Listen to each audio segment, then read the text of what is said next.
Ang susunod na programa ay rated PG. Ito ay nangangailangan ng patnubay at gabay ng magulang para sa mga batang manonood.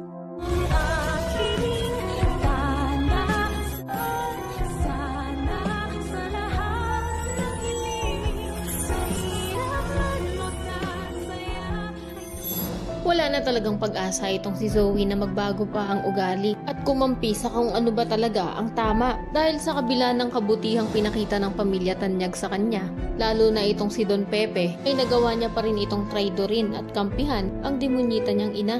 Kat nang pukpukin nga ni Moira ang matanda ng bote sa ulo na naging dahilan para mawalan ito ng malay, ay tinulungan niya pa si Moira kung paano ba nila maididispatcha ang matanda.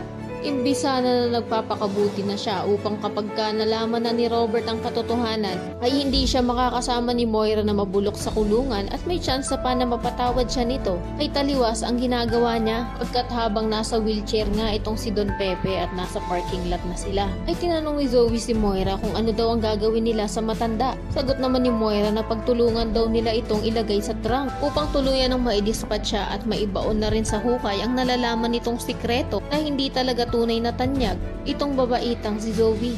Sa kabilang banda naman, itong si Annalyn din ay labis nang nag-aalala kaya tumawag na siya kay Giselle kung nakita daw ba nito ang lolo Pepe niya. Dahil 2 oras na daw siyang nag-aantay sa hotel kung saan sila magkikita at ang labis niya nga daw ipinag-aalala ay hindi nito sinasagot ang mga tawag niya.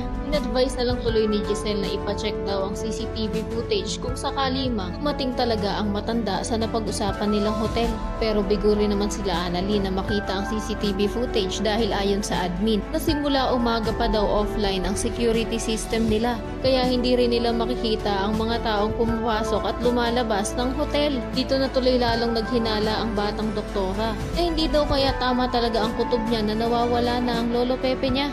Kaya naman kung isa ka rin sa mga nagnanais na mahuli sa checkpoint itong mag-inang bruha, matagpuan na nila si Don Pepe at mabulok sa kulungan si Moira at Zoe nang hindi na pamarisan ng mga batang manonood, ay pakiclick naman ang like at subscribe button. Maaari ka rin mag-iwan ng komento sa ibaba para sa iyong mga saloobin at suwestyon. Maraming salamat sa iyong panonood.